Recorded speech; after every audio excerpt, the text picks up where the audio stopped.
Hello, and welcome back to the channel. Today we're asking the big question: can you move from HR into recruitment? So, Alex, what's the answer?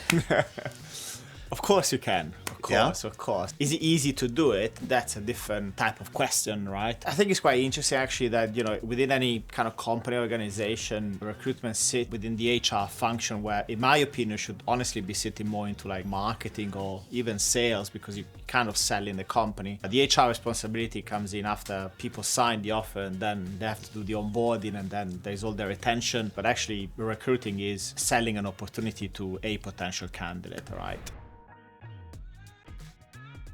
So if you're in HR now and you're considering a move into recruitment, what are the key differences or the bits that you'd really have to consider? The first thing is, again, it is a sales job. So you will have KPIs. So you have to make a certain number of calls, send a certain amount of CVs. And also you are going to be working with a variety of different clients. You're going to be given a client portfolio. You have to develop your own client portfolio yourself. But you will not have to sell. So you will not have to negotiate terms of business. You will not have disputes about fees, and you don't have all that element of lead generation, lead acquisition, and client management, right? When we're talking about HR, I guess we're talking about talent acquisition or very junior HR people. Yeah. I think once you've progressed on the HR path, the job's totally different at that point, right? Then you really are dedicated to improving the quality of the life of employees in the business, making sure employment law is adhered to. Learning and development, all this kind of stuff, right?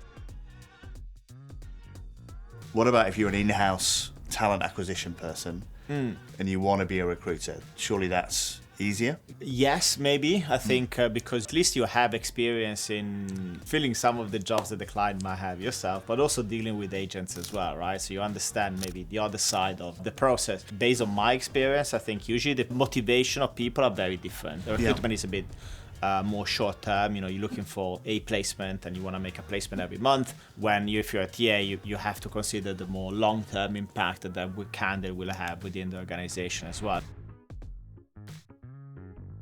What about job security? I think this is a big myth, right? Because a lot of recruiters, they will say, okay, I'm going to move in-house to be safer. I think it's actually the opposite, because if you're a good biller for an agency, you are irreplaceable. In fact, actually, your value will increase in tough times. Tough times, because you're somebody that actually can deliver results. In-house, of course, the role of a TA is to hire. So if there is a downturn, hiring freeze. There is a hiring freeze, or even the opposite. If there is some firing going on, of course, your function usually is the first one to go, because you're unnecessary. So actually, I think the internal TA has much more fluctuation within the market. Also, you're very, I think, susceptible to different strategies, right? Because maybe the company decides that instead of having a big TA team, they want to cut it down and have an RPO, for instance. To cut costs. We see it all the time. There is a recession or there is a bit of a contraction within the market. Usually TAs are the first one to go. So Matt, what would be some good advice, some good piece of advice for people that actually are currently in a TA role and want to move on the agency side? I think the best piece of advice I can give is don't come to the interview and try to explain to me that we do the same job. we do not do the same job. I think as this video kind of points out, I think someone who's very aware of the differences and the skills that they have that can bridge the gap in those differences, then I'm interested, because you've got the level of self-awareness and you understand exactly what you're getting into. Then we can talk. But I think if you turn up and be like, hey, you're a recruiter, I'm a recruiter, then it's going to be a tougher interview. So I think a lot of things to consider. We're still back on the same answer, which is yes, it is possible to make the move, but you need to think about it carefully.